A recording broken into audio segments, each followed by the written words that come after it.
surah yang akan kita bahas adalah surah Al-Fatihah. Tuliskan.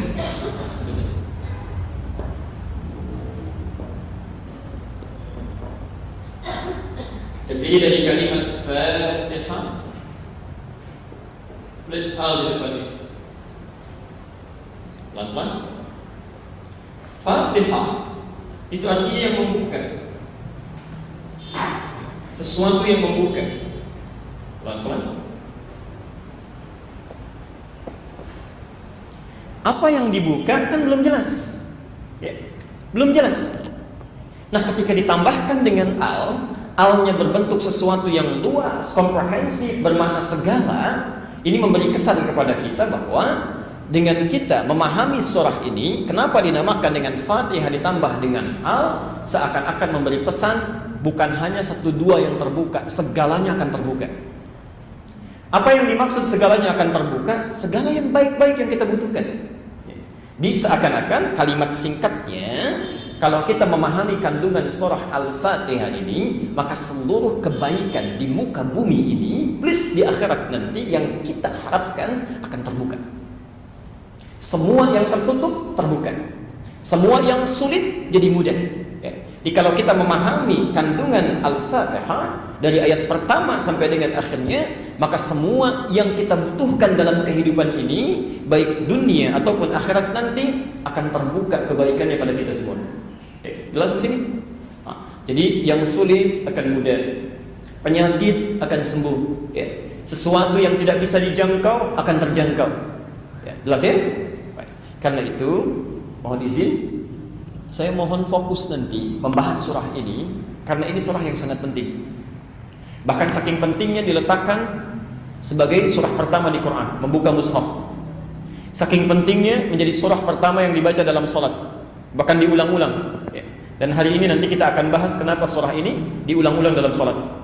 Di intinya, kalau Bapak Ibu memahami kandungan surah Al-Fatihah ini dari awal sampai akhir, maka segala kebaikan dalam hidup yang kita harapkan insya Allah akan terbuka. Jelas di sini? Hanya persoalannya, ada orang-orang yang membaca Al-Fatihah, bahkan tiap hari tidak kurang 17 kali dibacakan minimal dalam sholatnya, tapi kok kebaikan tidak terbuka-buka. Yang sakit tetap sakit, yang sulit tetap sulit, rezeki tetap terhambat. Padahal dinamakan Al-Fatihah, seharusnya kalau dibacakan, dipahami, seharusnya terbuka semua itu. Apa yang keliru? Kita pernah bahas bahwa dulu zaman Nabi SAW ada kepala suku sakit, semua dokter, tukang obat, tabib sudah mengangkat tangannya, tidak mungkin sembuh. Dibacakan Al-Fatihah, sembuh, insya Allah. Ada seseorang yang punya kesulitan memahami Al-Fatihah, dia amalkan, terbuka kesulitannya. Orang-orang sekarang membacakan Al-Fatihah ratusan kali, ribuan kali, tapi tidak pernah mendapatkan kemudahan yang dijanjikan itu. Apa masalahnya? Di sini persoalannya, jangan-jangan setiap orang yang membacakan Al-Fatihah itu umumnya bahkan tidak mengerti apa yang dibacakannya, tidak memahami kandungannya. Karena itulah kita pelajari dari mulai ayat pertama sampai akhirnya. Mudah-mudahan dengan pemahaman kita dan mengamalkan isinya, justru pemahaman itu yang membuka kebaikan-kebaikan dalam kehidupan kita, bukan bacaannya, tapi pemahaman kita terhadap isinya. Maka satu, kita masih menyimpulkan pertemuan lalu, satu, Bismillahirrahmanirrahim yang mengawali surah Al-Fatihah ini sebagai ayat pertama memberikan pesan, jika semua kebaikan dalam hidup ingin terbuka, maka lakukanlah seluruh aktivitas kita, lakukanlah seluruh aktivitas kita Bismillah, karena Allah, merasa diawasi Allah. Minum, lakukan karena Allah, Bismillah. Makan, lakukan karena Allah. Bekerja, lakukan karena Allah. Kita sudah bahas ini dengan tuntas, nanti silahkan lihat rekaman sebelumnya. Di huruf ba di situ yang memiliki 14 makna itu, menunjuk kepada al-musahabah awil ilsaq, sesuatu yang lekat dan merasa diawasi. Hati-hati ya, tidak semudah mengucapkannya. Sekali lagi saya tekankan makna kalimat ini. Jadi kalau Bapak Ibu merasa aktivitasnya serasa bersama Allah atau dilihat, diawasi Allah, itu akan beda dengan orang yang tidak merasa diawasi Allah. Saya pernah terangkan, mau minum, Bismillah, Tidak mungkin orang yang bismillah meminum minuman yang tidak diridhai oleh Allah. Ya. Anda mau kerja, para ayah melangkahkan kakinya bismillah, atau yang belajar misalnya, tidak mungkin melangkahkan kakinya pada tempat yang tidak disukai Allah. Mustahil itu. Ya. Karena saat Anda melakukannya, Anda merasa sedang dilihat Allah. Saat Anda bicara, Anda merasa didengar Allah. Jadi kalau yang terima telepon, bismillah, terima telepon, itu mustahil berkata sesuatu yang buruk, mustahil. Ya. Karena saat yang bersamaan dia merasa sedang didengar oleh Allah percakapannya. Dia tidak akan menggunjingkan orang lain, tidak akan berdusta, tidak akan nulis SMS yang tidak tepat ketika mengawali dengan bismillah.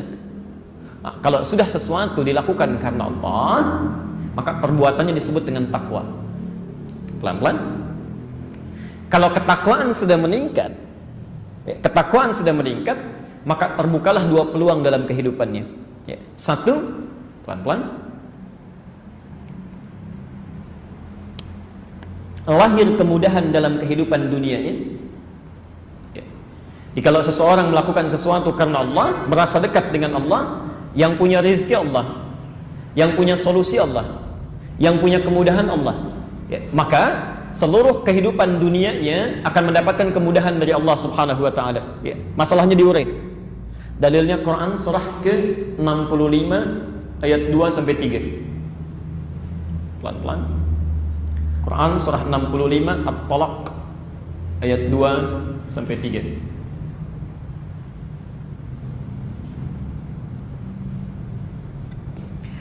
Wa may yattaqillaha yaj'al lahu makhraja. Lihat ujung ayat kedua. Wa may yattaqillaha, siapa yang meningkatkan takwanya kepada Allah.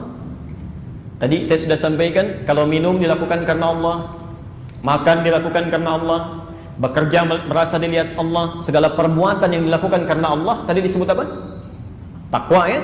Nah, sekarang perhatikan kata Quran, siapa yang melakukan sesuatu karena takwa, ya, dia tingkatkan takwanya. Di ibu bapak dari bangun sampai tidur lagi melakukan aktivitas karena Allah, itu kan nggak mudah tuh, ya, tidak mudah. Ya. Ketika kita kerjakan itu, perhatikan persamaannya. Yaj'al lahu makhraja. Insyaallah. Siapa yang meningkatkan takwanya pada Allah, persamaannya yaj'al lahu makhraja, maka segala kesulitan hidupnya akan diurai. Ya. Kesulitan di rumah tangga, kesulitan di pekerjaan, kesulitan di kantor, kesulitan di kampus, ini diurai, diberikan solusi. Ya. Hidupnya pasti mudah, pasti mudah. Kesulitan rezeki dibuka, karena itu ayat ketiganya disambung, wa yarzuqhu min haitsu la yahtasib. Bahkan rezeki yang sulit pun Allah pasti akan mudahkan. Ya, rezekinya dibuka. Masya Allah. Di ketika Anda melakukan segala sesuatu karena Allah, bismillah, ya, yang punya segalanya Allah. Ya, segala sesuatu dilakukan karena Allah, perbuatannya disebut takwa. Kalau ini sudah dikerjakan karena Allah, maka segala hal yang sulit dalam kehidupan akan diberikan, kasih solusi. Ya. Bahkan rezeki akan dibuka. Oke, saya ingat betul pesan saya ini, Bu, ya, Pak. Kalau kita memiliki kesulitan dalam hidup, tidak pernah tuntas dengan harta benda, tidak selesai dengan hebatnya pengetahuan, tidak selesai dengan tenaga yang sudah banyak keluar, maka coba, nggak usah bolak-balik, ya. Tidak perlu bolak-balik ke psikolog, psikiater. Ujung-ujungnya akan ke situ juga. Coba cek takwanya. Pasti ini yang bermasalah. Pasti ini. Ya. Nah, Allah sudah janji kalau kita tingkatkan ini selesai masalah. Ya, selesai persoalannya. Sifat Allah yang memberikan kemudahan dalam urusan dunia itu disebut dengan Rahman. Karena itulah seseorang yang bismillah dalam kehidupannya, maka Allah turunkan bagian kemudahan dari sifat-sifat yang melekat padanya untuk memudahkan persoalan makhluknya, namanya Rahman. Jelas di sini? Jadi kalau orang benar bismillah, ya, Allah berikan kemudahan dalam kehidupannya, mau rizki, mau solusi, dan seterusnya. Karena itulah bismillah Rahman. Jelas, ya? Baik. Yang kedua, pelan-pelan, saat seseorang melakukan aktivitasnya dilakukan karena Allah, dilekatkan nama Allah dalam aktivitasnya, minum bismillah, makan bismillah, kerja bismillah, maka secara otomatis pelan-pelan kalimat bismillah itu akan memberikan nilai plus pada aktivitasnya. Misal, minum bismillah. Fungsi minum menghilangkan haus. Jangankan orang Islam, non-muslim pun minum. Ya. Maka ketika orang Islam menyebutkan kalimat bismillah dalam minumnya, maka saat minum ini, aktivitas minumannya, bukan minumannya, aktivitas minumnya itu plus, memiliki nilai plus. Ya. Memiliki nilai ibadah. Saya ulang, memiliki nilai ibadah. Ya. Jadi kalau Anda misal minum saja tidak mengucapkan bismillah, tidak dilakukan karena Allah, tidak merasa dilihat Allah, maka fungsi minuman ini hanya sekedar menghilangkan haus semata, selesai. Tapi ketika Anda ucapkan bismillah, minum, dicatat bagian dari pahalanya, bernilai ibadah. Makan bismillah, jadi ibadah, ada pahalanya. Mau kerja, langkahkan kaki bismillah, dicatat, ada bagian pahalanya, ya. Ada nilai ibadahnya. Pelan-pelan. Kalau ke akhirat, kita nanti pulang, ya, ke akhirat untuk mendapatkan surga itu, ya. Bekal untuk ke surga itu apa? Ibadah. Tidak ada yang lain, ya. Minuman itu bukan bekal ke surga, ya. Mobil bukan bekal ke surga, ya. Rumah bukan bekal ke surga, makanan bukan bekal ke surga, ya. Satu-satunya bekal ke surga itu cuma ibadah, cuma ibadah. Jadi minum bukan bekal ke surga, tapi bagaimana minuman ini jadi ibadah baru jadi bekal ke surga. Saat Anda ucapkan bismillah, itu yang jadi ibadah. Saat Anda ucapkan bismillah naik kendaraan, itu jadi ibadah. Kendaraannya tidak akan ikut. Makanya coba cek, ada tidak orang meninggal misalnya ketika wafat dikafani maka dimakamkan dengan mobil-mobilnya? Ada tidak? Tidak ada. Uang yang dicari-cari itu nggak akan ikut. Silahkan cek, Pak. Saya sudah mengecek itu kain kafan sampai hari ini tidak ada satupun kain kafan yang ada sakunya. Silahkan cek. Demi Allah saya katakan, kain kafan sampai hari ini tidak ada yang ada sakunya. Tidak ada, polos saja. Ya. Ini semua dunia itu akan terhenti di batasnya. Begitu masuk ke alam kubur selesai, tidak akan ikut. Ya. Jadi yang akan ikut itu cuma yang bismillah, bismillah, bismillah, bismillah, langkah bismillah, melihat bismillah. Itu poinnya. Yang nggak kelihatan sekarang, yang tidak kelihatan. Nah, ketika Anda memperbanyak kalimat Allah dalam pekerjaan dan merasa diawasi oleh Allah, poin-poin itu bertambah, pahala meningkat, semakin besar dan kuat mizannya, mempercepat masuk ke dalam surganya. Sifat Allah yang memberikan kenikmatan pahala itu sampai ke surga disebut dengan Rahim. Rahim.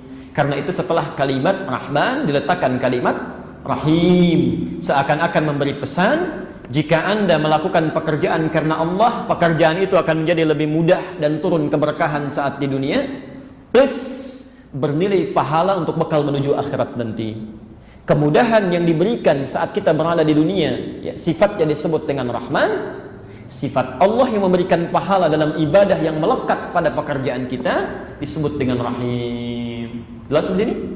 Baik, kami hanya mengulang dengan cepat karena ini pernah disampaikan dalam edisi yang pertama. Nah, selanjutnya adab kita, setelah kita mendapatkan karunia ini, Masya Allah, urusan dunia saja, ketika Anda diberikan handphone misalnya, kita mengucapkan terima kasih, ya. Maka bagaimana dengan Allah yang memberikan dunia dan akhiratnya?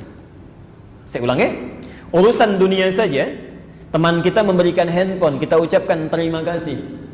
Maka bagaimana dengan Allah yang memberikan dunia dan akhiratnya? Memaafkan saat salah, mengampuni saat dosa, memberi makan saat lapar, menyembuhkan saat sakit, ya. Maka sangat wajib bagi kita untuk berterima kasih kepada Allah Subhanahu wa Ta'ala atas nikmat yang diberikan itu. Maka kita ucapkan setelah Bismillahirrahmanirrahim, saat kita bertanya, ya Allah, Engkau telah memberikan sifat Rahman dan Rahim-Mu, mudah dunia, berpahala akhirat, ya. Bagaimana cara kami berterima kasihnya? Ya.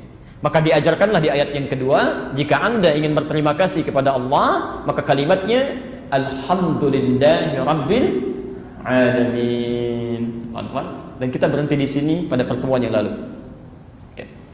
Kami ingin ingatkan dulu Bapak Ibu sekalian tentang 3 hal penting dalam kalimat ini. Ya. Hati-hati ya, 3 hal penting dalam kalimat ini. Ya. Dan ini dilatih oleh Nabi SAW kepada kita setiap selesai sholat. Ya, kita ulang-ulang gitu. Ya. Jangan-jangan cuma di lisan saja, Alhamdulillah, Alhamdulillah, Alhamdulillah dengan jari kanannya itu. Ya. Tapi maknanya tidak pernah dipraktekkan. Awas ya, hati-hati. Kalimat pertama, hati-hati, hamdu itu beda dengan syukur. Jadi ada hamdun, ada syukrun, itu lain. Saya ulang, jadi ada terkait erat dengan bahasan kita hari ini. Di ada hamdun dalam bahasa Arab, ya, dalam bahasa Arab ada syukrun.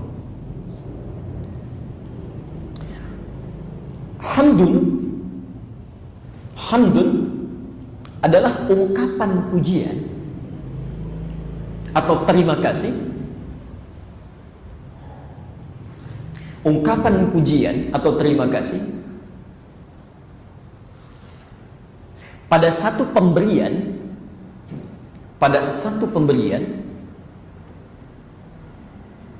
yang diminta ataupun tidak, ya, yang diminta ataupun tidak. Insyaallah.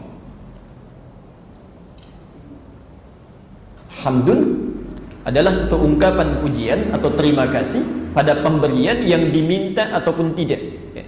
Seberi contoh misal, ya, saya tidak minta tisu. Ya. Qadar Allah misalnya, Anda bawa tisu, Anda berikan pada saya. Ya. Atau saya minta sesuatu, tolong minta dong tisunya, lalu Anda berikan. Ya. Nah, kalimat untuk memuji, mengucapkan terima kasih pada yang diminta ataupun tidak, itu disebut dengan hamdun. Ya. Jelas ya? Ha, mim, dal. Tapi kalau Anda ingin berterima kasih pada sesuatu yang diminta saja, ya, Pak tolong dong minta tisu, dikasih. Ya. Nah, saat Anda ingin berterima kasih pada sesuatu pemberian saat dimintakan, maka kalimat bahasa Arabnya asyukru, syukrun. Dikata syakara, syakara.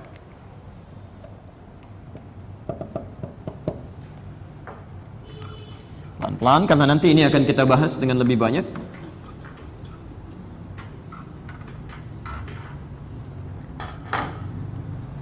Karena itu kita seringkali pernah dengar ungkapan syukran, syukran, ya. Baik, kita minta bantuan misalnya, ya, afwan ya akhi, maaf indaka misalnya mindil, apa Anda punya sapu tangan, ya, tisu. Begitu dikasih kita ucapkan syukran. Pernah dengar itu? Nah, jadi syukran itu digunakan untuk mengungkapkan terima kasih pada satu pemberian dari hasil permintaan.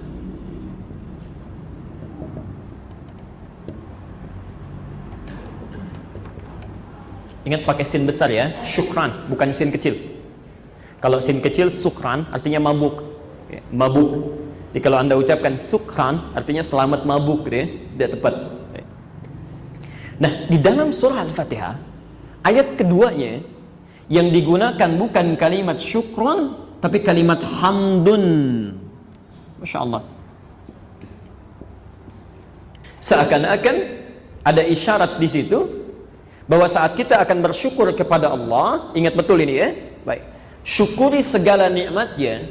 Jangan pernah bedakan apa yang telah diberikan Allah dari yang kita mintakan, atau justru, awas hati-hati, atau justru dari nikmat yang tidak pernah kita minta tapi diberikan. Seakan-akan ada isyarat dari kalimat ini, pelan-pelan, nikmat Allah itu saking banyaknya, ya, bukan hanya pada apa yang kita mintakan, ya, bahkan banyak di antara nikmat Allah yang diberikan nyaris apa yang tidak pernah kita mintakan kepadanya. Seakan-akan Allah mengatakan, saya berikan kalimat hamdun di sini bukan syukron, karena saya berikan nikmat kepadamu. Jangankan kau minta, tak minta pun saya berikan. Saya cek sini, saya cek ya, pelan-pelan kita buktikan. Yang punya oksigen siapa? Allah. Pernah nggak Bapak Ibu sehari aja minta oksigen kepada Allah? Ya, ada orang berdoa misalnya selesai sholat, ya Allah berikan hamba oksigen. Pernah nggak begitu? Tidak ada. Ya. Tapi subhanallah, nggak diminta pun ngasih. Ya, Allah ngasih tuh. Yang memberikan ketenangan siapa? Allah. Agak jarang rasanya ada orang berdoa berikan hamba ketenangan, jarang sekali, ya. Kecuali saat punya kegelisahan atau kesulitan, ya. Tapi Allah tanamkan itu, ya. Allah tanamkan. Jadi jangankan pada yang kita minta, minta rumah, minta mobil, minta kemudahan, jangankan pada yang diminta, Allah itu memberikan pada yang tidak diminta pun Allah kasih. Dan biasanya, maaf, biasanya yang tidak diminta itu lebih banyak, lebih mahal, lebih penting dibandingkan dengan yang diminta. Contoh, penting mana mobil dengan ketenangan? Ini ngukurnya. Pilih mana? Kaya tapi gelisah atau miskin tapi tenang? Tidak mudah ya? Kaya tapi tenang. Punya mobil tapi gelisah, nggak punya mobil tapi tenang, pilih mana? Punya mobil. Baik, saking pentingnya ya. Saking pentingnya. Saya kembalikan dulu pelan-pelan. Jadi kalimat hamdun di sini ingin memberikan pesan kepada kita, mohon izin, mohon maaf, seakan-akan kalau kita ingin berterima kasih kepada Allah, jangan saat diberi sesuatu yang kita minta saja. Itu tidak tepat. Awas, hati-hati ya, hati-hati karena ini kaitan dengan ayat ketiga nanti. Ya. Karena ada orang mulai syukur kepada Allah saat menerima pemberian yang dia mintakan, yang jarang diminta justru Allah berikan, nggak pernah disyukuri. Berharap-harap punya rumah setelah diberikan, alhamdulillah. Tapi nafasnya tidak pernah disyukuri, kesehatan tidak pernah disyukuri, ketenangan jarang disyukuri. Pelan-pelan. Di kalimat hamdun di sini memberikan pesan kepada kita, jika Anda, kata Allah, ingin berterima kasih kepada Allah atas nikmat Rahman dan Rahimnya, maka jangan pilih-pilih ketika akan bersyukur. Semua nikmat syukuri. Di ketika Anda mengucapkan kalimat setelah sholat, kan subhanallah yang pertama itu ya, kedua alhamdulillah, maka ketika Anda mengucapkan alhamdulillah, itu bukan cuma di lisan, tapi coba rasakan kenikmatannya. Makanya kalau orang benar alhamdulillahnya itu pelan-pelan, Pak. Bu. Nggak ada alhamdulillah, alhamdulillah, alhamdulillah, alhamdulillah. Tidak ada. Dia ketika mengucapkan alhamdulillah, alhamdulillah, dia ingat oksigen hari ini, ketenangan hari ini, kesehatan hari ini, kenikmatan hari ini, ya, masya Allah, kebaikan di keluarga, masya Allah, kelengkapan dalam kehidupan, alhamdulillah, alhamdulillah, alhamdulillah, alhamdulillah. Itu yang diinginkan tuh itu, ya, yang dimaksudkan itu. Jelas sampai sini? Baik. Ditolong dalam prakteknya ketika Anda mengucapkan alhamdulillah, hamdun di situ menunjuk jangan pada yang diberikan saat meminta. Please. Ya, plus yang diberikan saat kita tidak memintanya. Ya, saya tekankan lagi, pada kalimat hamdun, fungsi kedua, pelan-pelan, fokus sini.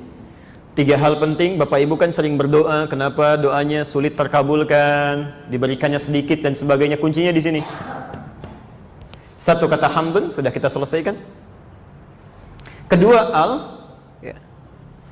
Di sini seperti yang tadi berfungsi istighraq, menunjuk kepada totalitas keseluruhan, total, luas. Kalau yang ini jangan bedakan nikmat pada yang diberikan saat dimintakan ataupun tidak. Kalau yang ini sikap kita saat bersyukur, perhatikan ya. Saat Anda bersyukur kepada Allah mesti total.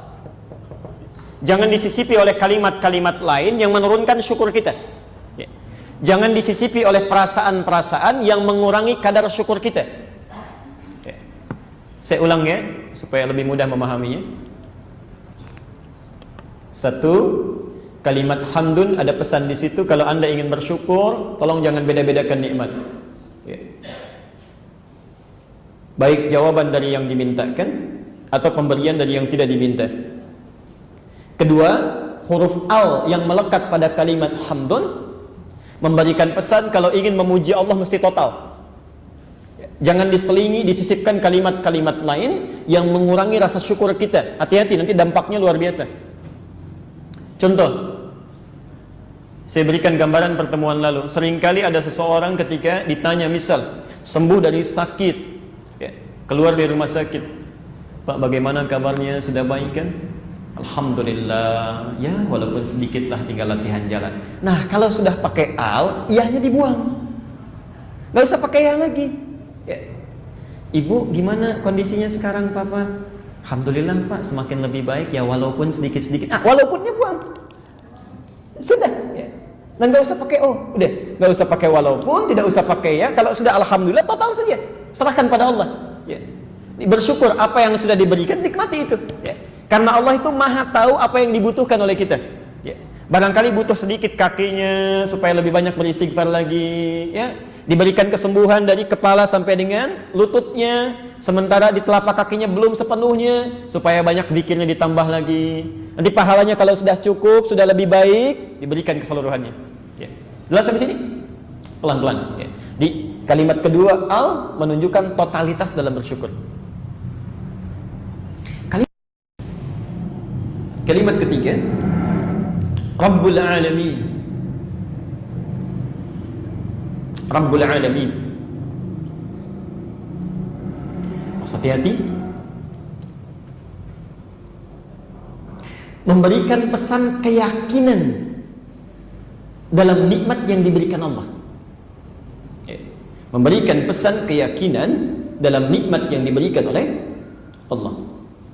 Jadi hamdun, pesan untuk tidak membedakan nikmat baik yang diminta ataupun tidak. Al, memberikan pesan totalitas dalam bersyukur kepadanya, kepada Allah. Kalimat Rabbul Alamin yang terakhir memberikan pesan keyakinan atas segala nikmat yang diberikan oleh Allah. Nanti kami terangkan pesan keyakinan atas segala nikmat yang diberikan oleh Allah Subhanahu wa taala. Pelan-pelan.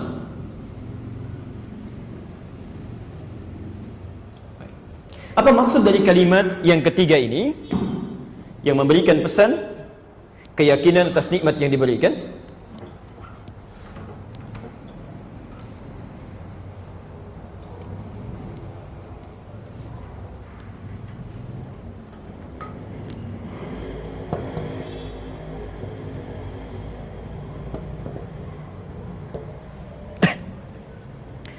Bapak Ibu sekalian, kalimat yang terakhir ini begitu penting, memberikan hal yang meyakinkan pada kita. Awas, hati-hati ya. Dan ini nanti sesuatu yang menentukan apakah kita mendapatkan nikmat lagi atau tidak. Ya, saya ulang. Kalimat terakhir ini yang sangat menentukan apakah kita akan mendapatkan nikmat lagi atau tidak. Ya. Rabb, pelan-pelan, itu adalah sifat Allah yang terkait dengan makna rububiyah. Ini agak dalam sedikit ya. Rabb itu adalah sifat Allah yang terkait dengan makna rububiyah. Pelan-pelan. Apa itu rububiyah? Ya. Sederhananya begini. Rububiyah adalah kalimat yang menunjukkan sifat perawatan dan pemberian segala kebutuhan. Perawatan dan pemberian segala kebutuhan.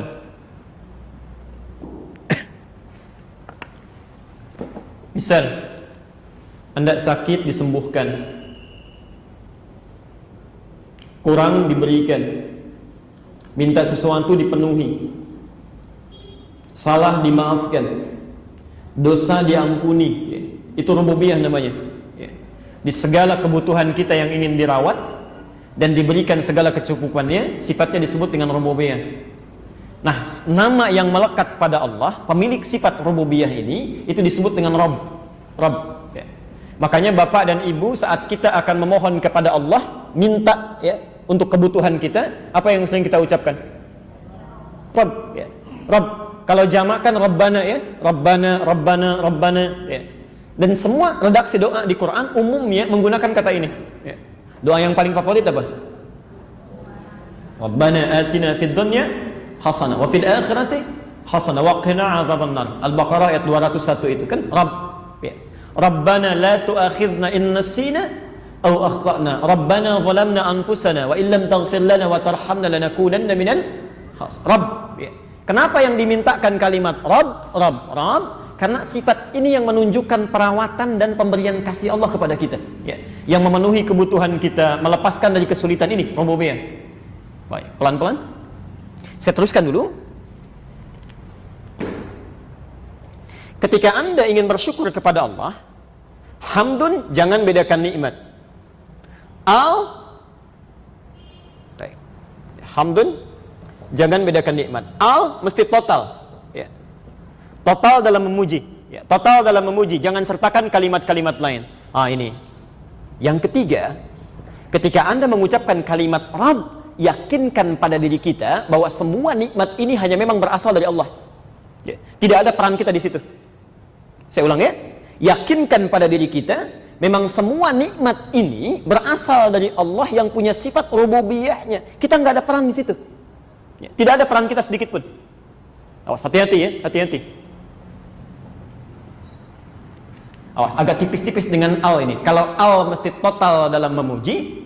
Kalau Arab meyakinkan bahwa semua nikmat itu tidak punya peran kita di dalamnya, seluruhnya berasal dari Allah yang memiliki sifat rububiyah. Ya. Jadi kalau kita ingin bersyukur dikasih sehat, memang yang punya sehat cuma Allah, bukan kita. Ya. Jangan ada rasa kita punya peran di situ. Ketika kita ingin bersyukur, misal Anda ingin bersyukur pada Allah ditambah nikmat materinya, rumah lebih luas, ya, kendaraan mulai bertambah. Nah, saat Anda ingin bersyukur itu, rasakan nikmat ini semuanya punya Allah.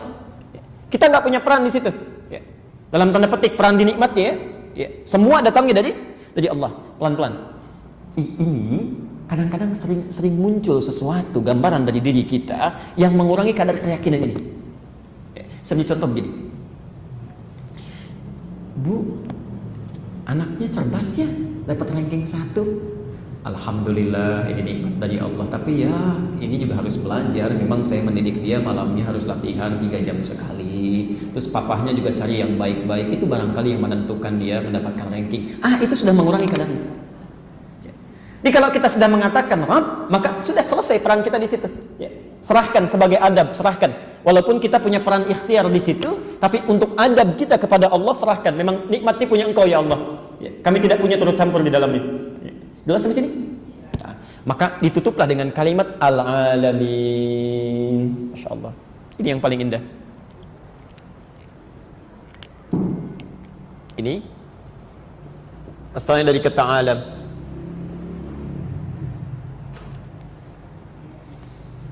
Al-Alamin, jamak dari kata alam.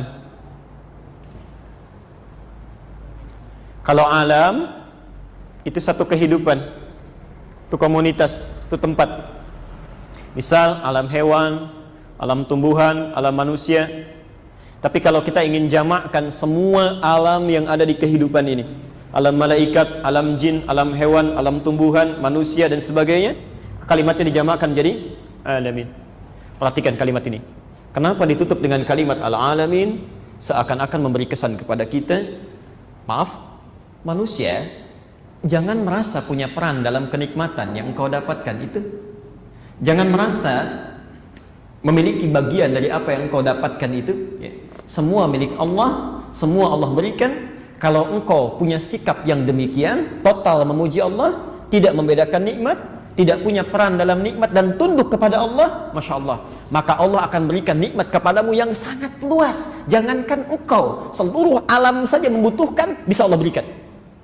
Saya ulang ya, jika kita benar mengucapkan Alhamdulillahnya, total memuji Allah, tidak membedakan nikmat, dan tidak merasa punya peran dalam mendapatkan kenikmatan itu, semuanya milik Allah, maka kata Allah, kamu yang hanya manusia saja, jangankan kamu yang minta, ya, semua alam meminta, saya bisa berikan.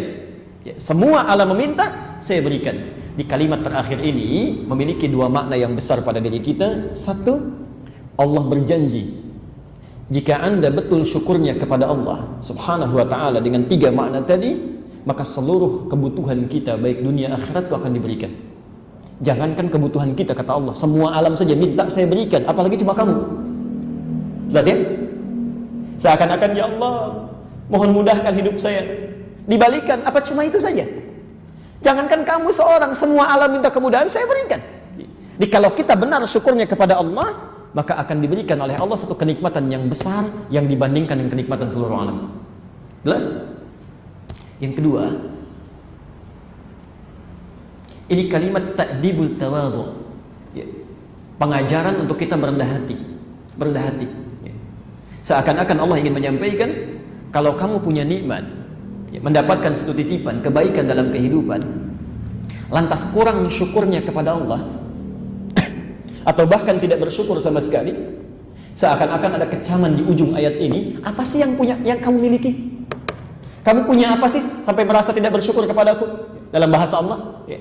Jangankan kamu yang cuma sedikit saja, saya ini Tuhan semesta alam, kamu ini cuma sedikit, ya. Saya punya seluruh alam, ya.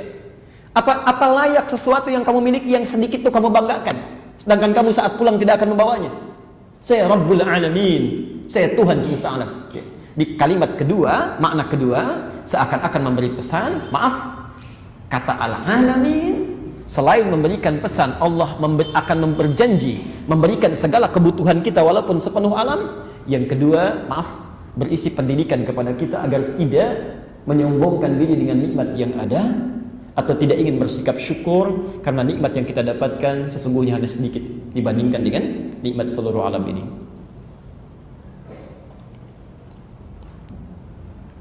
Saya persingkat, kalimat Al-Alamin memiliki dua makna utama atau memberikan dua pesan utama. Satu,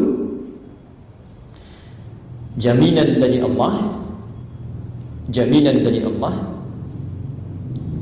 untuk memberikan segala kebutuhan dunia akhirat kita.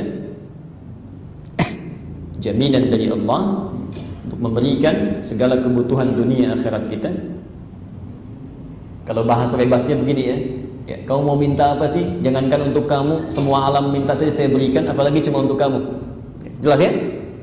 Jadi maaf, kalau Anda tiap hari mengucapkan Alhamdulillah tapi hidupnya sulit, bekerja sulit, belajar sulit, kemudahan tidak didapatkan, cek ada yang salah di dalam kalimat itu, ada yang keliru. Yang kedua, maknanya penegasan Al-Quran agar tidak bersikap sombong, dengan nikmat yang dititipi,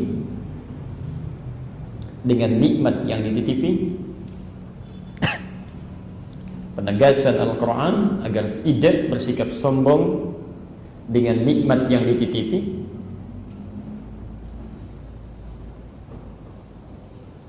dengan kurangnya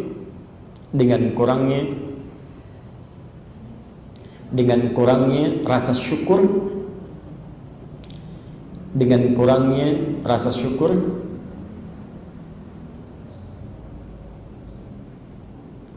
yang ditujukan kepada Allah Subhanahu wa taala. Dengan kurangnya rasa syukur yang ditujukan pada Allah Subhanahu wa taala. Baik. Sudah paham sekarang kalimatnya? Sekarang kita teruskan dulu pada ayat yang ketiga.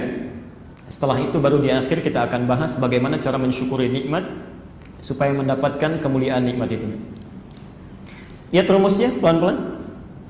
Kalau kita lakukan segala sesuatu karena Allah, tadi Allah akan berikan apa pertama? Kenikmatan dunia disebut apa? Rahman. Pahala akhirat disebut apa? Rahim. Baik. Sifat pemberian, kalau kita memberikan sesuatu maka orang berterima kasih. Saat Allah memberikan kepada kita, maka kita mengucapkan apa? Syukur, alhamdulillah rabbil alamin, dengan tiga makna tadi. Nah, sekarang mari kita lanjutkan. Umumnya kalau dalam dunia manusia ada seseorang memberikan pemberian, mohon izin saya akan lambatkan di sini karena ini mulai masuk pada inti bahasan kita. Saya berikan handphone misalnya, maka orang itu akan mengucapkan apa? Terima kasih. Kalau ibu dan bapak diucapkan terima kasih, biasanya merespon apa? Memberikan jawaban apa? Sama-sama. Itu saja. Atau mungkin begini, ngasih handphone, terima kasih, kasih handphone lagi. Ada yang begitu? Tidak ya? Paling berhenti sampai di mana? Sama-sama gitu ya? Baik. Pak, ini terima kasih, sama-sama. Pak, ini terima kasih, sama-sama. Sampai situ ya? Allah tidak. Allah tidak. Mesti ada beda antara Khalik dengan makhluk. Mesti ada beda antara Allah dengan hamba. Kalau sama, Allah menjawab yang sama, maka tidak ada sifat Tuhan di situ. Ya Allah, terima kasih Engkau berikan hamba nikmat saat ini, sama-sama. Nggak ada bedanya nanti. Mesti ada beda. Mesti ada beda. Di setiap Tuhan dengan makhluk, Khalik dengan makhluk mesti ada perbedaannya. Misal, mari kita berikan contohnya. Saat kita benar mengucapkan Alhamdulillahi Rabbil Alamin, betul-betul menghayati kalimatnya, mengamalkan isinya, maka lihat janji yang diberikan oleh Allah. Quran surah ke-14 ayat 7. Quran surah ke-14 ayat 7. Kita hafal itu. Ya, kita hafal ujung kalimatnya saja. La in syakartum la azidannakum. Bismillah. Baik, mari kita lihat sejenak. Bismillah. Saya hapus dulu ini.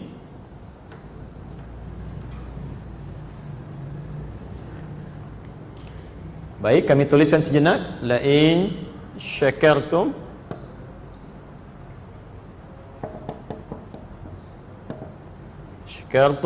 la azidannakum.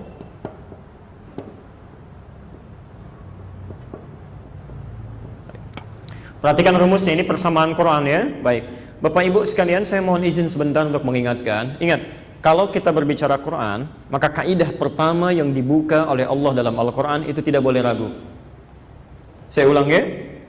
Kalau kita ingin berbicara tentang Quran, maka kaidah pertama yang dibuka dalam Al-Quran oleh Allah, kalimat pertamanya itu tidak boleh ragu. Ya, nanti lihat rinciannya. Alif Lam Mim Dzalikal Kitabu La Raiba Fi. Lihat kalimatnya. Kata Allah, semua keterangan yang ada dalam Al-Quran itu kaidahnya tidak boleh diragukan. Jangan ragu ya. Jadi kalau Anda punya keraguan sedikit saja, maka isi Quran itu tidak akan ada manfaat untuk kita. Hanya berhenti di bacaan saja ya. Jadi kalau Allah katakan A, pasti A itu. Sampai kiamat pun akan A ya. Quran menyampaikan sifat orang munafik hari ini, besok bisa berubah. Tapi Quran menyampaikan sifat orang munafik hari ini, sampai kiamat pun akan sama ya. Ketika Quran mengatakan misalnya tadi ya, wa may yattaqillaha yaj'al lahu makhraja. Kalau takwanya ditingkatkan kepada Allah, kesulitan akan hilang. Ya. Kaidahnya jangan ragu, kita yakin tingkatkan takwanya. Ya. Perbaiki salatnya, ya, perbaiki bacaan Qurannya, tingkatkan puasanya, masalah akan selesai. Ya. Tapi kalau Anda ragu sedikit saja, tidak akan dapat itu. Ya. Makanya jangan heran kalau ada orang, maaf ya, orang salat tapi punya masalah juga. Orang puasa tidak tuntas juga. Apa yang jadi masalah? Kaidahnya tadi ya, tidak digunakan. Barangkali ada keraguan atau tidak tepat dalam menjalaninya. Nah, sekarang lihat ayatnya. La in syakartum. Jika Anda bersyukur pada Allah,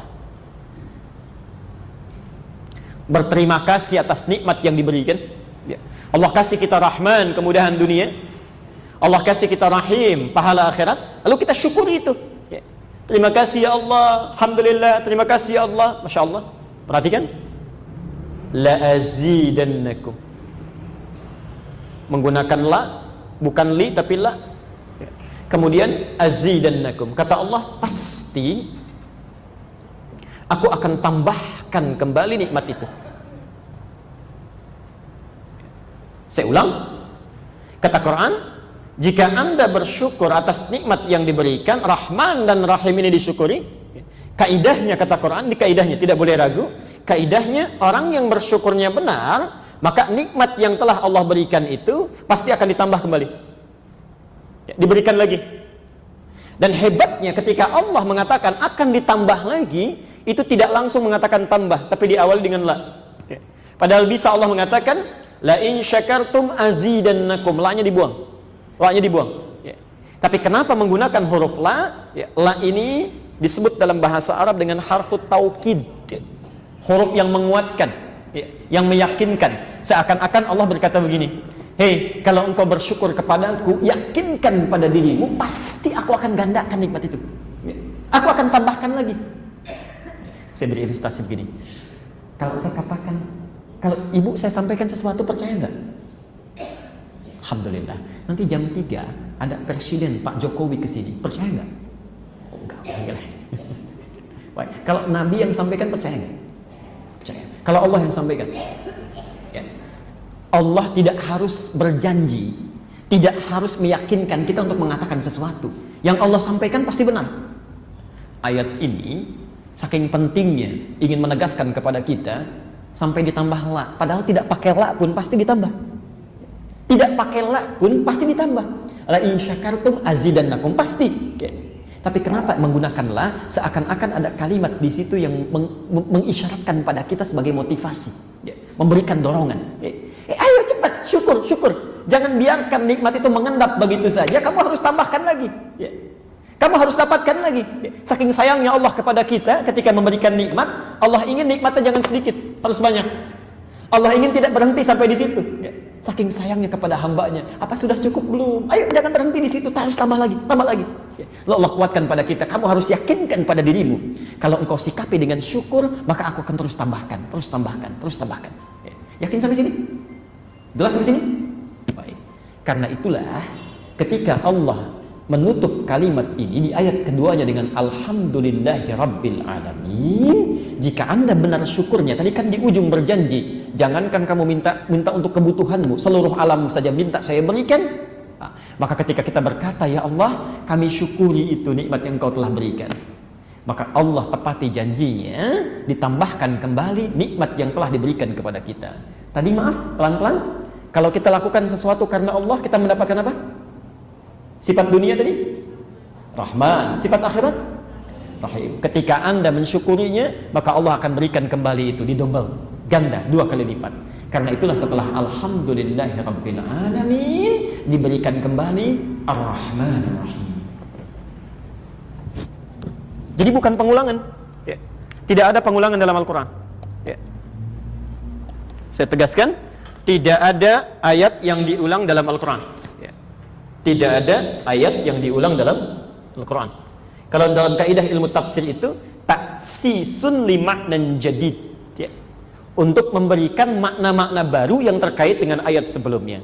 Kenapa kalimat Ar-Rahman Ar-Rahim diletakkan setelah Alhamdulillahi Rabbil Alamin, ya. Seakan-akan ada isyarat, lihat sini urutannya. Jika Anda melakukan seluruh aktivitas karena Allah, maka Allah berikan kemudahan dunia Rahman, bernilai pahala akhirat Rahim. Alhamdulillahi Rabbil Alamin, jika pemberian ini Anda syukuri dalam kehidupan, ya, maka Allah akan menambahkan nikmat ini kembali, ya, supaya berganda untuk kita. Maka ditegaskan kembali setelah Alhamdulillahi Rabbil Alamin, Ar-Rahmanir Rahim, la azidannakum, kami tambahkan Rahman, kami tambahkan Rahim. Jelas di sini?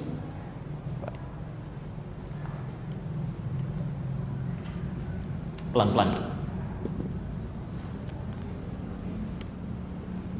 Baik, kita teruskan dulu. Tadi nikmat yang diminta kemudian diberikan, ya. Cara berterima kasihnya disebut apa istilahnya? Masih ingat? Syukur. Baik. Nikmat yang diminta ataupun tidak kemudian diberikan, cara berterima kasihnya disebut apa? Alhamdulillah. Sekarang perhatikan, di Quran surah ke-14 Ibrahim ayat 7 itu yang disebutkan syukur atau hamdulillah? Syukur. Kalimatnya bukan la'in hamadtum, tapi la'in syakartum. Lihat ya? Lihat keindahan bahasa Quran. Seakan-akan Allah ingin memberikan pesan kepada kita, hei, jangankan engkau bersyukur, berterima kasih kepada Allah atas segala nikmat, ya. Nikmat yang kamu minta saja kemudian Allah berikan, lantas engkau syukuri, Allah akan tambahkan. Apalagi bila semua nikmatnya engkau ucapkan terima kasih, syukuri kepada Allah. Maka bagaimana kenikmatan hidup itu bisa kita dapatkan? Ya. Saya ulang ya.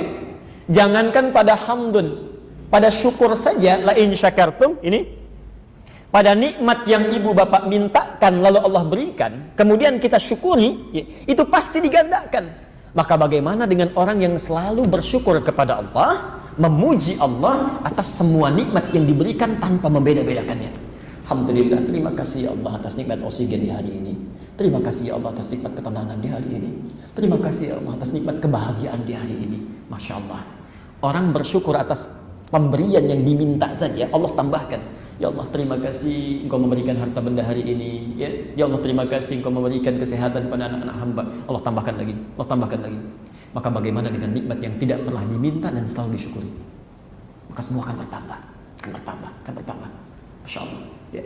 Karena itu pelajaran penting bagi kita, kenapa kalimat Ar-Rahman Ar-Rahim diletakkan kembali setelah Alhamdulillahirabbil alamin, untuk memberikan pesan bahwa Allah menepati janjinya bagi siapapun yang selalu mengetengahkan syukur kepadanya, memberikan ucapan kasihnya, maka Allah akan tambahkan setiap kenikmatan yang dia butuhkan dunia dan akhiratnya. Jelas di sini? Baik. Terakhir, kita berhenti di sini, lalu barangkali ada beberapa hal yang mau ditanyakan, kami perkenankan. Ya. Terakhir, bagaimana cara bersyukur itu? Bagaimana caranya? Bersyukur. Pelan-pelan.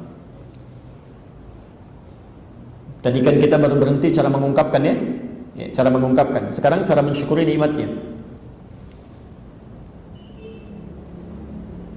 Baik. Misal kita beri contoh. Alhamdulillah ada yang memberikan handphone misalnya. Oke? Sudah? Lalu kita ucapkan alhamdulillahirabbil alamin. Alhamdulillah Rabbil alamin. Maka saat Anda mengucapkan itu, total memuji Allahnya. Jangan bedakan nikmatnya dan rasakan bahwa ini bukan karena peran kita mendapatkan handphone, tapi karena Allah berkehendak menitipkannya pada kita. Jelas ya? Jadi jangan merasa, oh karena saya nih diberikan jasa, ada jasa kemudian dia balas. Tidak. Karena Allah berkehendak memberikannya pada kita. Mudah bagi Allah, walaupun Anda punya banyak kebaikan pada orang lain, mudah bagi Allah untuk menghambat orang itu memberikan nikmat pada kita. Jelas sampai sini? Baik. Nah, sekarang masuk bagian yang pentingnya. Bagaimana sekarang cara mensyukuri nikmatnya? Handphonenya sudah ada. Bagaimana cara mensyukurinya? Maka bagian terakhir inilah yang menentukan apakah nikmat nanti akan ditambah atau tidak oleh Allah. Kita catat dulu. Syukur nikmat. Syukur nikmat. Bukan kalimat syukurnya, tapi syukur nikmat. Berarti menggunakan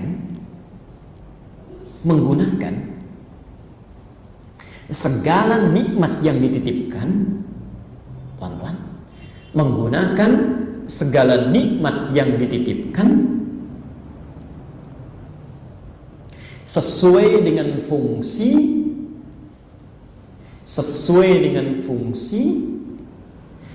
yang telah ditetapkan dan diridhai Allah Subhanahu wa taala.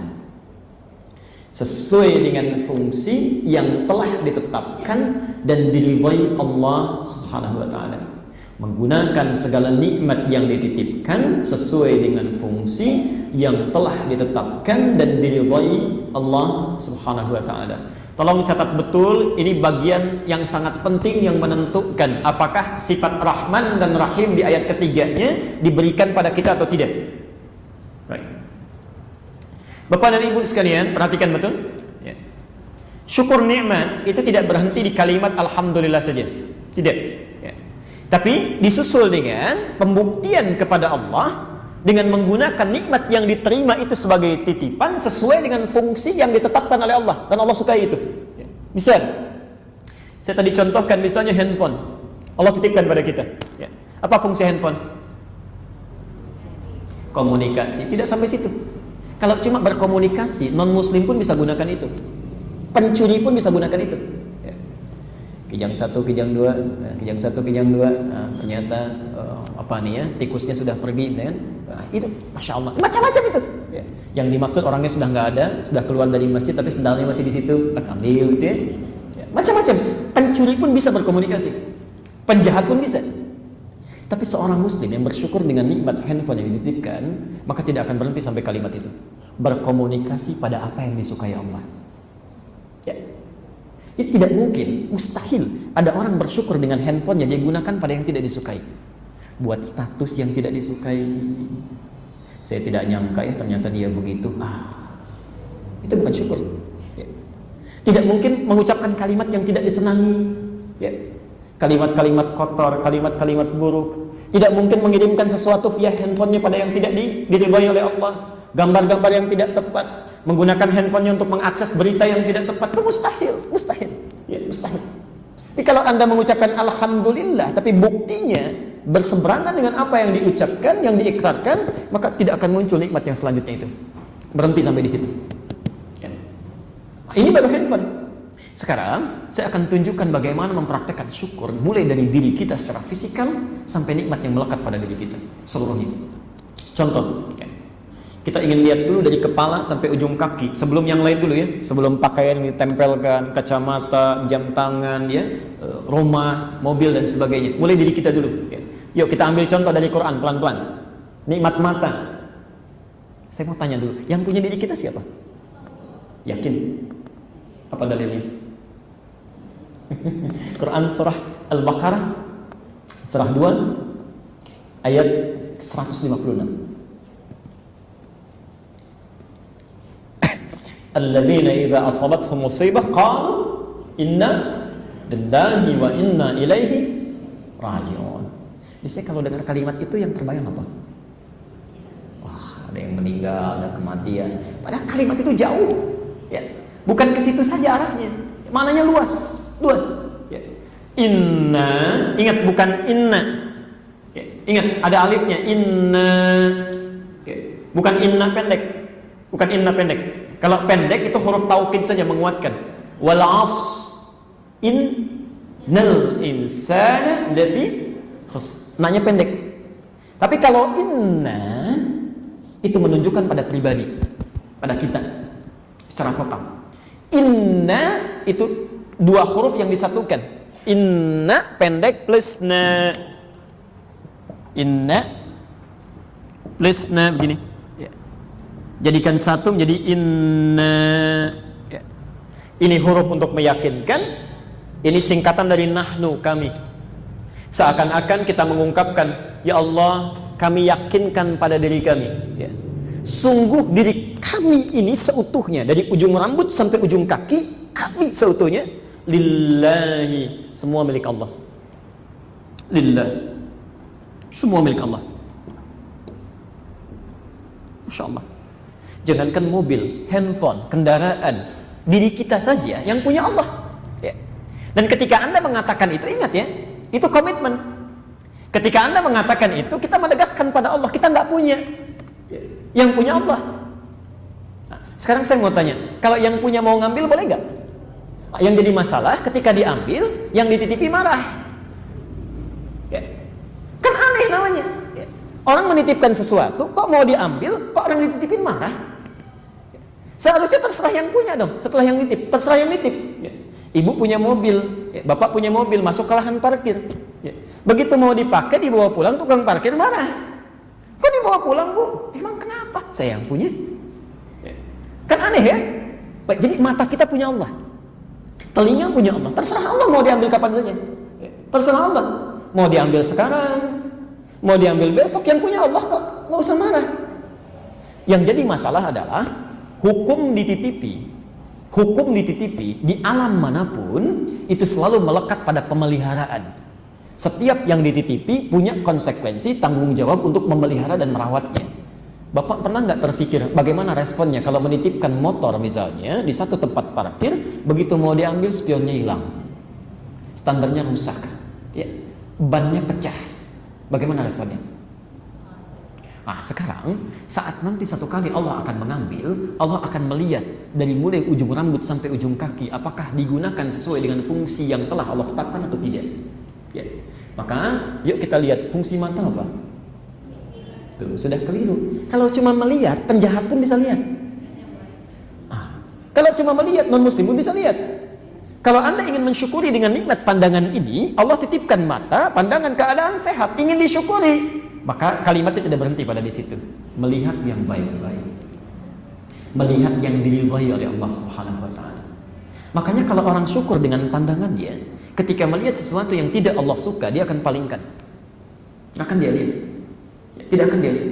Quran surah ke-24 An-Nur ayat 30 untuk ikhwan, para laki-laki. Ayat 31 untuk perempuan. Lihat kalimatnya. Qul lil mu'minina yaghuddu min absarihim. Katakan pada pria-pria yang merasa masih punya iman. Masya Allah, merasa masih punya iman. Jadi kalau ketentuan ini dilanggar, imannya bermasalah. Hati-hati, ibu juga tidak merasa aman karena ayat 31-nya untuk perempuan. Wa qul lil mu'minati, dan katakan pada perempuan yang merasa masih punya iman. Ya. Perhatikan, untuk laki-laki, yaghuddu min absarihim, palingkan pandangan dari apa yang tidak diridhai Allah. Ya. Ini mustahil ada seorang muslim bersyukur dengan matanya melihat yang buruk-buruk, itu bukan syukur namanya. Ya. Tiap hari saya suka bingung kadang-kadang, gagal paham dengan situasi ini. Ya. Dari mulai subuh sampai isya, alhamdulillah, alhamdulillah, alhamdulillah, alhamdulillah. Tapi pandangannya nggak bisa dijaga. Melihat acara yang tidak tepat, gambar-gambar yang tidak elok, Kalimat-kalimat yang tidak tepat itu mustahil. Seharusnya kalau lisannya alhamdulillah rabbil alamin, itu matanya nggak akan sembarangan. Itu lihat nggak tepat palingkan. Ya, Allah nggak suka palingkan. Pasti begitu itu. Ya. Ini mustahil ada orang mensyukuri nikmat matanya melihat sembarangan, itu mustahil. Ya, demi Allah saya katakan mustahil. Jelas sampai sini? Baik. Ibu juga begitu. Ketika melihat sesuatu yang tidak tepat, ketika mengucapkan alhamdulillah itu dijaga. Jaga. Makanya Masya Allah, lihat masjid senang, lihat Quran senang, lihat orang-orang saleh mengerjakan amal soleh senang. Ya. Ingat pesan saya ya, ingat betul pesan ini.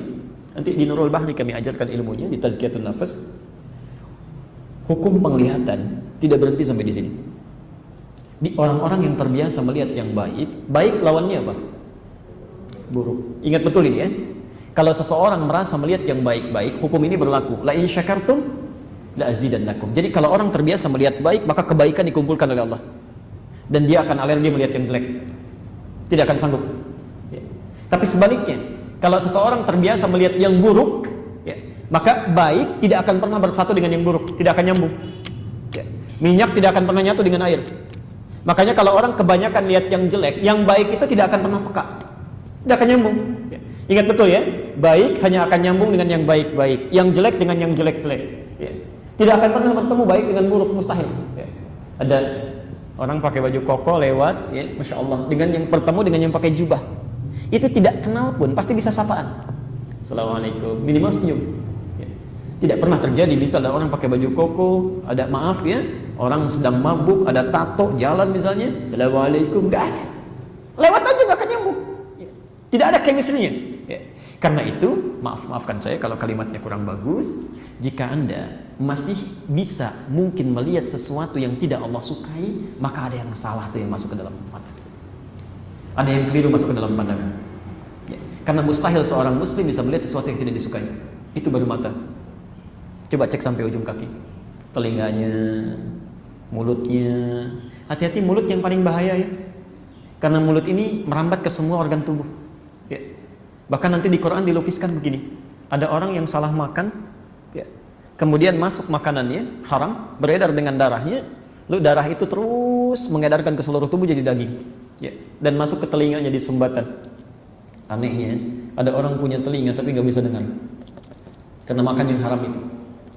Anda bayangkan punya telinga nggak bisa dengar, maksudnya nggak bisa dengar yang baik-baik, nggak bisa dengar yang baik-baik. Hati-hati, di kalau azan nggak kedengaran, padahal tetangga masjid, rumahnya di samping masjid, subuh-subuh dipanggil as-salatu khairum minan naum, masuk ke telinga tertukar itu. An-naumu khairum minas salah. Tidur. Tapi yang jelek-jelek itu cepat sekali, ya. Dari gosip, dari mulai macam-macam, cepat. Kenapa? Yang haram masuk ke dalam dirinya, nutup yang jeleknya. Ya. Maksud saya, kadang-kadang mohon izin Pak, mohon maaf Ibu, hati-hati betul ya. Anak-anak yang masih suci itu, yang masih baik, yang belum paham apa-apa, tiba-tiba bisa tidak berfungsi nilai kebaikannya karena orang tuanya membawa yang haram dalam kehidupannya. Tolong jangan nodai mereka itu ya. Jangan nodai mereka. Pastikan apa yang Anda dapatkan dalam kehidupan itu baik. Ini baru tubuh. Ya. Maka bagaimana dengan elemen yang melekat dalam kehidupan kita? Pakaiannya, kendaraannya, rumahnya, segalanya. Sudahkah Anda gunakan pada hal yang disukai oleh Allah sebagai syukur kepadanya? Karena semua akan ditanya. Bapak Ibu bayangkan ya, pendengaran saja, penglihatan, hati itu akan ditanya. Apalagi semua yang melekat pada diri kita. Quran surah 17 ayat 36. Saya beri contoh sebentar. Quran surah 17 ayat 36. Al-Isra ayat 36. Wala taqfu ma laysa laka bihi ilmun. Jangan pernah Anda ikuti segala hal yang tidak ada dasar pengetahuannya. Poinnya bukan itu, lihat setelahnya. Innas sam'a wal basara wal fu'ada kullu ulaika kana anhu mas'ula. Sungguh kata Allah, pendengaran itu, ya, penglihatan, bahkan hati, ya, semua akan ditanya oleh Allah. Jadi Allah akan tanya itu, saya sudah berikan nikmat kepadamu penglihatan, sudah sejauh mana kamu syukuri itu? Ya. Maaf Bu ya Pak, nanti coba gambarkan saat Anda disandingkan dengan anak-anak itu yang Allah berikan keadaan dirinya buta. Saya pernah kisahkan kan Musa, orang Asyut itu usia 5 tahun di Mesir, yang berjuang bisa menghafal Quran dalam keadaan matanya buta. Anda bayangkan ada anak diberikan usia 5 tahun matanya buta dan dia berusaha menghafalkan Quran. lu hafal Quran. Dan ketika ditanya oleh seorang reporter yang datang ke sana, jika Anda diberi kesempatan untuk memohon kepada Allah, apa yang Anda ingin mohonkan? Saya sudah pernah sampaikan ini. Musa hanya berkata, saya akan mohonkan kepada Allah, satu, agar tetap membutakan mata saya, karena dengan buta ini saya bisa menghafal Quran. Tapi yang menarik yang kedua, sampai wawancaranya sampai menangis, dan saya beberapa kali melihat tayangan ini, Masya Allah ya. Kata Musa, dan saya akan datang nanti kepada Allah saat hari kiamat nanti sendirian, tidak ditemani oleh siapapun. Dan saya akan menghadap Allah dengan keadaan gemetar, tangan gemetar, kaki gemetar. Saya akan katakan kepada Allah, ya Allah, saya sudah berusaha menghafalkan Quran ini hingga tiba di sini saat ini. Kalau dengan semua yang sudah saya lakukan, dengan Quran yang saya bawa, masih pantas saya dihukum, maka mohon kurangi siksaan saya dengan Quran yang telah saya hafalkan ini. Bisa bayangkan? Kurangi hukuman saya dengan Quran yang telah saya hafalkan ini. Maka bagaimana menurut Anda ketika ada seseorang usia 5 tahun mata buta berusaha menghafal Quran sampai hafal untuk membuktikan dan mensyukuri nikmat penglihatannya seketika? Maka bagaimana dengan orang yang diberikan 50 tahun, 60 tahun yang seluruhnya waktunya sangat panjang tidak pernah digunakan untuk melihat yang baik-baik? Maka hati-hati. Itu baru pandangan, belum pendengaran sampai ujung kakinya. Dan kita belum berbicara tentang pakaian, ya, tentang kacamata, tentang mobil. Maka kalau Anda ingin syukuri nikmat berpakaian, saya sering sampaikan, pakai dulu untuk kepentingan Allah. Pakai dulu. Misal, nanti hisabnya lebih mudah, lebih mudah. Anda dapat pakaian misalnya, sebelum gunakan pada yang lain, gunakan untuk Allah, pakai dalam sholat. Jadi ketika Allah tanyakan satu saat nanti, dari mana engkau dapatkan, kemana engkau gunakan? Jawabannya ringan. Wahai Allah, bahkan sebelum hamba jawab, engkau maha tahu apa yang ingin hamba jawab. Semua hamba dapatkan dari harta yang sangat halal, pertama kali hamba gunakan, digunakan dalam keadaan untuk sholat kepadamu. Ringan, insya Allah. Bapak kalau dapat pakaian pertama kali digunakan apa? Insya Allah. Kami peroleh dari harta yang sangat halal, ya Allah. Kemana digunakan? Pertama pakai pesta, ya Allah. Masya Allah. Hati-hati ya. Hati-hati di sini. Jadi itulah Ar-Rahmanir-Rahim. Satu ketegasan yang disampaikan oleh Allah bahwa jika kita bersyukur kepada Allah atas segala nikmat yang diberikan, maka Allah berjanji akan menambah nikmat sepanjang kita menggunakan nikmat itu sesuai dengan peruntukannya. Maka gunakanlah mobil itu ya, yang akan jadi saksi ketika Anda kembali kepada Allah di akhirat nanti pada kebaikan-kebaikan ya. Gunakan pulpennya untuk mencatat yang baik-baik, gunakan rumahnya untuk mengisi yang baik-baik, karena satu saat mulutnya akan dikunci dan semua yang terkait dengan kehidupan kita itu yang menyampaikan kepada Allah atas apa yang pernah dilakukan. Baik. Terakhir, kalimat ini pun Ar-Rahmanir Rahim memberikan kesan kepada kita akan sifat Allah yang maha pemurah ya, maha penyayang dan maha halus. Saya ulang, kalimat Ar-Rahmanir Rahim juga menegaskan kepada kita akan sifat Allah yang maha penyayang, pemurah dan maha halus. Biasanya cuma yang ini yang dibahas oleh para ulama tafsir ya. Yang sebelumnya jarang diungkap. Yang kedua ini yang sering disampaikan ya. Kita kembalikan sebentar Bapak Ibu sekalian. Tadi kalimat Rabbul Alamin, makna keduanya ya, Tuhan semesta alam ya. Baik, pelan-pelan.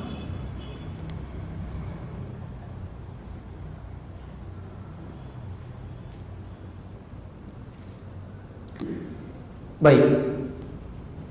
Biasanya kalau kita dapati seseorang memiliki kedudukan tinggi, dudukan tinggi, Masya Allah. Orang punya kedudukan, ada orang punya harta benda, ada orang punya kekuasaan, ya, Masya Allah. Biasanya sikap kita, perilaku kita, ya, memiliki rasa sungkan atau biasa saja? Sungkan atau biasa saja? Ya, jarang yang biasa saja. Ya. Bapak Ibu ketemu saya biasa saja, ketemu presiden sudah heboh, ya. Masya Allah. Ketemu gubernur sudah lain. Ya. Camat ketemu kita biasa, ketemu wali kota siap-siap. Di umumnya ketika seseorang memiliki kedudukan atau memiliki peningkatan dalam materi kehidupannya, itu akan berdampak pada sikapnya dan penilaian orang lain kepadanya.